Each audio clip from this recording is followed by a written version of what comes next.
Dans ce bus, des passagers qui peuvent enfin quitter le Diamond Princess. Environ 500, selon le ministère japonais de la Santé, tous testés négativement au coronavirus, sont autorisés à débarquer après 2 semaines de quarantaine.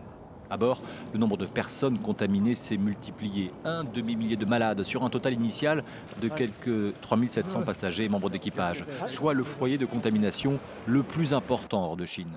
La gestion de la quarantaine a placé le Japon sous le feu des critiques, y compris dans l'archipel, comme ce professeur spécialiste des maladies infectieuses qui explique avoir été autorisé à se rendre sur le Diamond Princess avant qu'on lui demande de débarquer. J'aurais pu faire le contrôle adéquat de l'infection pour me protéger et protéger les autres. Mais à l'intérieur du Diamond Princess, j'avais tellement peur.